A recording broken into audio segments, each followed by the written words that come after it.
15ই August জাতীয় শোক দিবস। এই দিন বাংলাদেশের জাতির জনক বঙ্গবন্ধু শেখ মুজিবুর রহমানকে নৃশংসভাবে হত্যা করে সেনাবাহিনীর একদল সদস্য। হত্যাকাণ্ডের বিচার সম্পন্ন হয়েছে সে আজ দীর্ঘদিন। অপরাধীদের সাজা কার্যকর হয়েছে সেও বেশ কয়েক বছর হয়ে গেছে। সেখানে প্রাক্তন president major general Ziaur Rahman বিচার বা অপরাধীদের তালিকায় নেই। তারপরেও শেখ হাসিনা বঙ্গবন্ধুকে হত্যার বিষয়ে জিয়াউর রহমান সরাসরিভাবে যুক্ত এই প্রসঙ্গ টানেন। শেখ হাসিনা আরও বলেন, জিয়া যে রাষ্ট্রপতি হলো, সূত্রটা যদি খোঁজেন, জিয়া 15ই আগস্ট হত্যার সঙ্গে সরাসরিভাবে যুক্ত ছিল, একটা এজেন্ট হিসেবে কাজ করেছিল।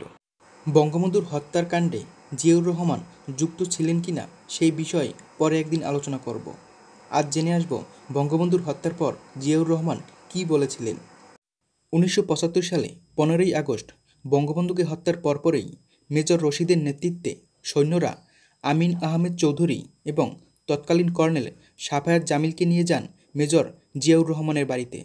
জেনারেল জিয়া তখন সেনাবাহিনীর উপপ্রধান ছিলেন, কিন্তু তখনও আমিন আহমেদ চৌধুরী জানতেন না যে রাষ্ট্রপতি শেখ মুজিবুর রহমানকে সপরিবারে হত্যা করা হয়েছে। জেনারেল জিয়াউর রহমানের বাড়িতে ঢোকার সময় রেডিওর মাধ্যমে আমিন আহমেদ চৌধুরী জানতে পারেন যে রাষ্ট্রপতি শেখ মুজিবুর রহমানকে হত্যা করা হয়েছে। জেনারেল জিয়া তখন একদিকে শেভ করেছেন, একদিকে শেভ করেননি। স্লিপিং শ্যুটে দৌড়ে এলেন। সাফায়েতকে জিজ্ঞেস করলেন, সাফায়েত কি হয়েছে? সাফায়েত বললেন, অ্যাপারেন্টলি 2 ব্যাটালিয়ন স্টেজ এ কু। বাইরে কি হয়েছে এখনও আমরা কিছু জানি না। রেডিওতে অ্যানাউন্সমেন্ট শুনেছি প্রেসিডেন্ট মারা গেছে। তখন জেনারেল জিয়া বলেছেন, so what, let vice president take over, we have nothing to do with politics.